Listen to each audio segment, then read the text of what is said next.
আমি তাই বলি, মিথ্যাবাদীদের কোথায় কান দেবেন না।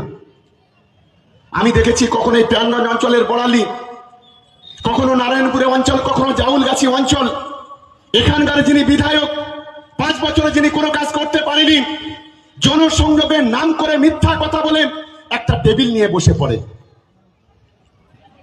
কোনো মা গিয়ে বলছে আমার লক্ষ্মীর ভান্ডার পাইনি, কোনো বোন গিয়ে বলেছে আমার কন্যাশ্রী পাইনি, কোনো ভাই গিয়ে বলেছে আমি কৃষক বন্ধু পাইনি, কোনো একজন শ্রমিক গিয়ে বলেছে আমি শ্রমিক ভাতা পাইনি। কাগজটা জমা নিয়েছে। আমি আজকের অন ক্যামেরা চ্যালেঞ্জ করছি, অনেকগুলো মিডিয়া এখানে আছে, একটা দেখাতে পারবেন একজন মায়ের লক্ষ্মীর ভান্ডার পাইয়ে দিয়েছেন, একজন মায়ের কন্যাশ্রী পাইয়ে দিয়েছেন, একজন বোনের, একজন কৃষকের কৃষক বন্ধু পাইয়ে দিয়েছেন, গ্রামের একটা রাস্তা তৈরি করে দিয়েছেন, একটা বিদ্যুতের খুঁটি পুঁতেছেন, কোথাও একটা কালভার্ট কোথাও ফুটেছেন, ঘাটেপুকুরের বাজারের মতো জায়গায় লাইট লাগিয়েছেন, কাঠালিয়ার মতো জায়গায় লাইট লাগিয়েছেন, পোলের হাটের মতো জায়গায় লাইট লাগিয়েছেন, সোনপুকুরের মতো জায়গায় লাইট লাগিয়েছেন, গোটা ভাঙড় জুড়ে আলোয় আলোকিত করেছেন। একটা জায়গায় দেখাতে পারবেন? পারবেন না।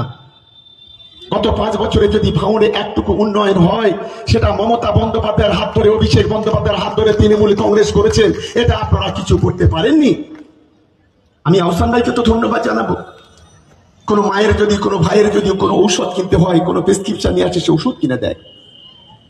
দুর্গা পূজা হবে, কালী পূজা হবে, ঈদ হবে, মিলাদ হবে, মা বোনেদের বাড়িতে বাড়িতে সেখানে শাড়ি পৌঁছে দেওয়া, জামা পৌঁছে দেওয়া। আমরা দেখেছি এই প্রাণগঞ্জ অঞ্চলে রাস্তা তৈরি করতে হবে, আমার কাছে গিয়ে জোর দিয়ে বলবে এমএলএ সাহেব, প্রাণগঞ্জ অঞ্চল হলো আমার পরিবার, এখানে পিচের রাস্তা যদি না করে দাও, এখানে সিসি রোড যদি না করে দাও, এখানে যদি ভালো করে উন্নয়নটা না করে, আমরা মানুষের কাছে যেতে পারবো না। কোন আইএসএফ এর নেতা আছে সারা বাংলায় পূজার সময় যে যেখানে 10,000 শাড়ি 10,000 পরিবারের কাছে পৌঁছে দেয়, ঈদের সময় প্রতিটি বাড়িতে বাড়িতে প্রাণগঞ্জে শাড়ি পৌঁছে দেয়, জামা পৌঁছে দেয়? বলতে পারবেন না, দেখাতে পারবেন না। কোনো মেয়ের বিয়ে হলে, কোনো ছেলের বিয়ে হলে ওর কাছে গিয়ে কেউ খালি হাতে ফেরে না। সঙ্গে আছে আমাদের প্রাণগঞ্জ অঞ্চলের প্রধান, উপপ্রধান থেকে শুরু করে আমাদের পার্টির যারা নেতৃত্ব, যারা প্রতিদিন প্রতিনিয়ত মানুষের সঙ্গে থেকে মানুষের হয়ে কাজ করে। এখানে ফজলে করিম ভাই বলি, এখানে আমাদের শামসুল ভাই বলি, এখানে আমাদের রাজুদা বলি, এখানে আমাদের মিরাজ বলি, বা যারা যারা আছে আরো অনেকেই আছেন, যারা যারা আছে আমি তাদেরকে বলি, তারা যেভাবে আপনাদের সঙ্গে থেকে একটা পরিবারের মতো এখানে যেভাবে লড়াইটা করছে উন্নয়নের জন্য, শান্তির জন্য যেভাবে লড়াই করছেন, আমি অনুরোধ করব আপনাদের কাছে তাদের পাশে থাকুন, তৃণমূল কংগ্রেসের পাশে থাকুন। আর আমাদেরকে যদি ভালোবাসেন, আমাদের নেতা অভিষেক বন্দ্যোপাধ্যায়, মমতা বন্দ্যোপাধ্যায়কে যদি ভালোবাসেন, এই প্রাণগঞ্জ অঞ্চলের মাটি থেকে বিরোধীকে রাজনৈতিকভাবে, গণতান্ত্রিকভাবে এমন শিক্ষা দিন, ভবিষ্যতে যেন ভোটে দাঁড়ানোর কথা আর যেন এদিকে না তাকায়, সেই বিষয়টাকে মাথায় রাখতে হবে।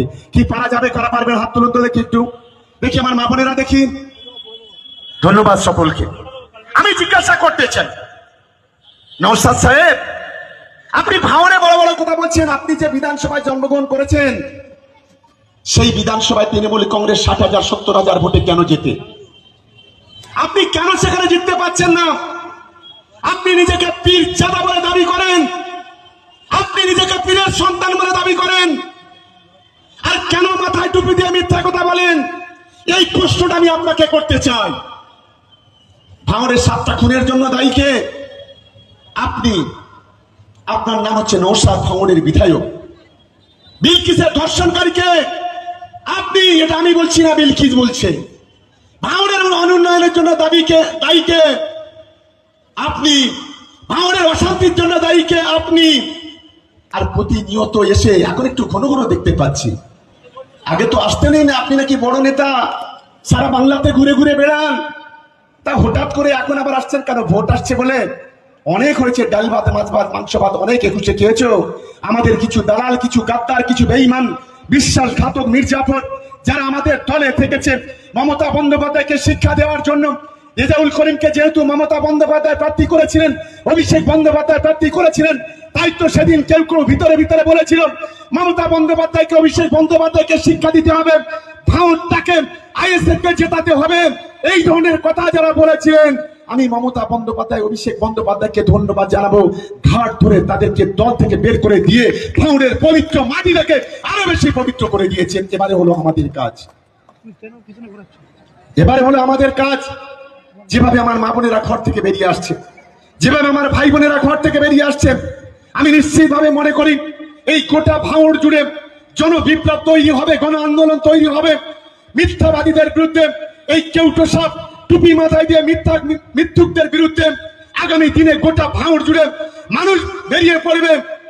আর কোন অভ্যুত্থানের মধ্য দিয়ে এই ভাঙড়ের মাটিতে 1 লক্ষ ভোটে তৃণমূল কংগ্রেস জিতবে, এটাই হচ্ছে আমাদের লক্ষ্য, এটাই হচ্ছে আমাদের মানসিকতা। এই ভাবনা নিয়ে আমরা এগিয়ে যেতে চাই। তাই আমি বক্তব্য দীর্ঘায়িত করব না, আমি আপনাদের সকলের কাছে অনুরোধ করব, আমরা আপনাদের সঙ্গে আছি। অন্যায়ের বিরুদ্ধে লড়াই করা, অন্যায়ের বিরুদ্ধে রুখে দাঁড়ানো, আমাদের গোটা বাংলা জুড়ে মমতা বন্দ্যোপাধ্যায়কে চতুর্থবারের জন্য মুখ্যমন্ত্রী করার জন্য, অভিষেক বন্দ্যোপাধ্যায়ের নেতৃত্বে সেনাপতিত্বে গোটা বাংলা জুড়ে গণ আন্দোলন তৈরি করার জন্য আমরা ভাঙড়ের আপামর জনসাধারণ, আমরা ভাঙড় তৃণমূল কংগ্রেসের মানুষ, আমরা প্রাণগঞ্জের মানুষ আগামী দিনে বুক চিতিয়ে লড়াই করব। এটাই হচ্ছে আমাদের লক্ষ্য, সেই মানসিকতা নিয়ে আমাদের এগোতে হবে। আমি নিশ্চিতভাবে আশা করি আমার প্রাণগঞ্জ অঞ্চলের আমার দিদিরা, বোনেরা, ভাইরা, আমার এখানে আমার বয়োজ্যেষ্ঠ পিতৃতুল্য মানুষ যারা আছেন, আমি তাদের সকলের কাছে আমি অনুরোধ করতে চাই যে আমাদের আগামী দিনে আমাদের এগোতে হবে। 2-4টে অপদার্থ আছে, এরা মার চাইতে মাসিকে বেশি ভালোবাসে, এরা বাবার চাইতে কাকাকে বেশি ভালোবাসতে চায়। আমি তাদের বলি, যতই নানা কলকাঠি, ভাঙড়ে কিছুই হবে না, এইটুকু মনে রাখবেন। এটা আমি পরিষ্কার ভাবে আজকের এখানে জানিয়ে দিলাম। আমাকে দায়িত্ব দিয়েছে মমতা বন্দ্যোপাধ্যায়, অভিষেক বন্দ্যোপাধ্যায়। মমতা বন্দ্যোপাধ্যায়, অভিষেক বন্দ্যোপাধ্যায় ছাড়া কোনো লালকে আমরা পুছি না, এটা মনে রাখবেন, এটা পরিষ্কার ভাবে মনে রাখা উচিত। দালালি করছেন করুন, খুব বেশি লাভ হবে না। মানুষকে বোকা বানাচ্ছেন, বানান। 21-এ বেইমানি করলেন, 24-এ গিয়ে ভিতর থেকে ছুরি মারলেন, আশা মেটেনি, আবার ভোট আসছে, আবার বাজার গরম করতে নেমে পড়েছেন। নামটা শুনে রেখে দাও অভিষেক বন্দ্যোপাধ্যায়, নামটা শুনে রেখে দাও মমতা বন্দ্যোপাধ্যায়, এটা মনে রেখো। চাল চতুরির দিন শেষ, দালালি করার দিন শেষ হয়ে গেছে। 2024-এ আমাদের তৃণমূল কংগ্রেসের কর্মীরা যারা নিজের রক্ত দিয়ে, জীবন দিয়ে, 7-7টা জীবনের বিনিময়ে যে ভাঙড় বিধানসভা তৃণমূল কংগ্রেসকে যেভাবে লিড দিয়েছিল, যারা নেতৃত্ব দিয়েছিল, আগামী 2026-এ একইভাবে তারাই আগামী দিনে নেতৃত্ব দেবে, তারাই ভাঙড়কে জেতাবে। এটাই হচ্ছে আগামী দিনের আমাদের দলের হচ্ছে পরিকল্পনা। তাই আজকে প্যানগঞ্জ অঞ্চলে আমি সমস্ত নেতৃত্বকে ধন্যবাদ জানাই, আমার সমস্ত মা বোনেদের ধন্যবাদ জানাই।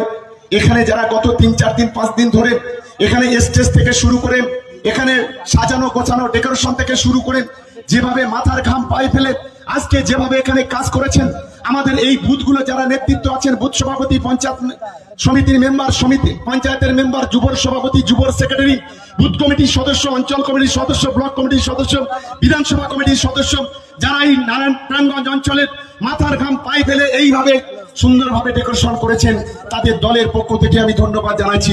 সবাই মিলে তাদের জন্য একটা করতালি দিয়ে অভিনন্দন জানাবেন। আর সকলকে অনুরোধ করব, কোন রকম ভাওতাবাজি, চিটিংবাজিতে পা দেবেন না, কোন প্রয়োজনে পা দেবেন না।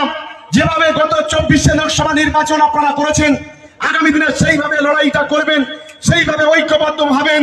বাদ বাকিটা আমরা বুঝে নেব। এই কথা বলে সকলকে দলের পক্ষ থেকে আরো একবার ধন্যবাদ, অভিনন্দন, ভালোবাসা, নমস্কার, প্রণাম, সালাম জানিয়ে আমার বক্তব্য আমি শেষ করছি। সবাই মিলে একবার গলা বাড়াবেন, জয় বাংলা।